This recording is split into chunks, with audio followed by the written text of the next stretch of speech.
Hi guys, and welcome to another Watch Geek video. Today we're taking a closer look at the second model from the German brand Rosenbusch. This is called Horizon, and while the first model was an integrated bracelet sports watch like many other brands offer, this one is bursting with originality.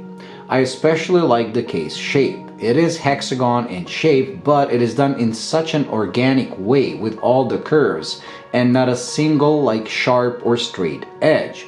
I also do prefer, usually I prefer mix of finishes, but on this one the all polished design really works well with the organic theme of the case. It even is curved to follow the curvature of your wrist, so not only are the edges curved, but the actual watch is curved. And being very thin at just 10.2, which I measured, they claim it's 9.8 at their webpage, so maybe it's down to my calipers not being calibrated, but it's still incredibly thin on wrist. Now the watch itself is 39 millimeters if you look at it like this, but because of this unusual shape, it's actually 39.6 like this, and it has a lug-to-lug of just over 45 millimeters. I'll have the specs in the corner of the screen.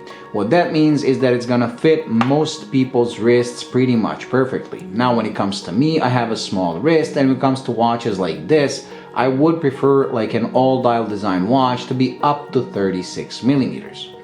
This still looks okay on my wrist. It doesn't overhang, and it actually looks pretty good, but it's just down to my personal taste. When I see watches like this with a thin bezel and very large dial, I prefer them to be smaller because that makes my wrist look bigger. When a watch covers the whole of my wrist, it makes my wrist look even smaller than it is.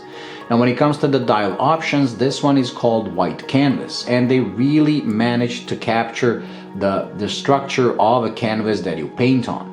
Other dials include a black dial and done in that black Musso paint, which is pretty much a poor man's Vanta black. It absorbs 99.something% of light.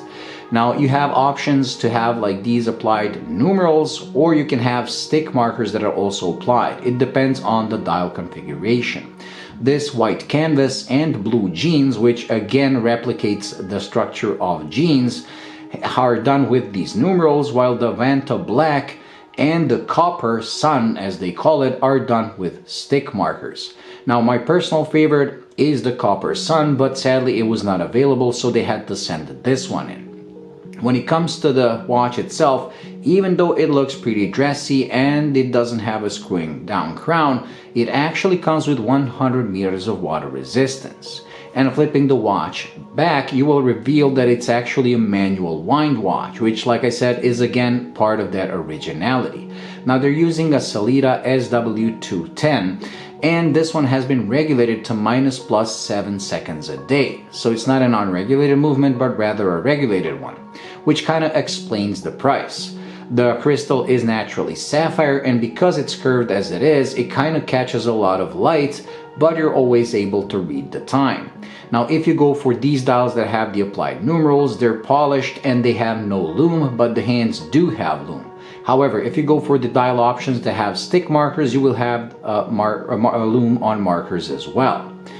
The dial itself is very simple. Apart from the structure, you just have their inscription of the brand name at 12 o'clock, you have mechanical at 6 o'clock, and you have the date at 6 o'clock, meaning the dial is pretty much symmetrical, which is something I like.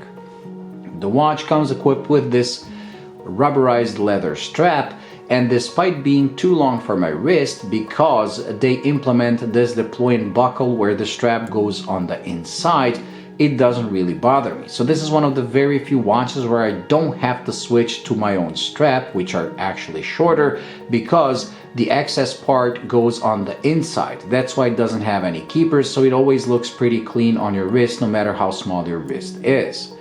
Now if I do decide to switch to one of my own straps, that's not a problem because these one come with quick release spring bars.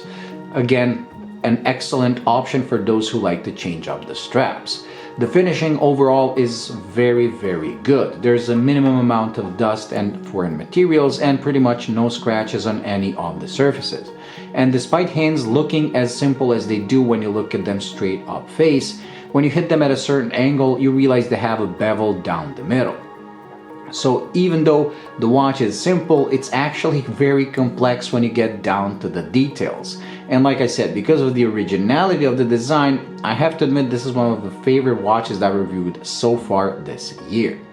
Now these are gonna launch on Kickstarter, where you can get quite a saving, because the retail price is gonna be around $1,300, but if you go for the Kickstarter campaign, it drops down to, I believe, 900 and something. Like I said, it will be written on the screen. So if you do like the watch and its originality, do check him out. I'll leave the link in the description. Now personally, like I said, I would go for the copper one, although I haven't seen it in person. It has a very similar finish to the jeans one, so it has a brushed dial, and that color, copper color, and also the fact that it has stick markers with lume just kind of make it more practical, even though this one is gorgeous as well. So anyways, that's it when it comes to this review. I hope you found it useful. If you did, please like and subscribe, and I'll see you in the next one. Bye.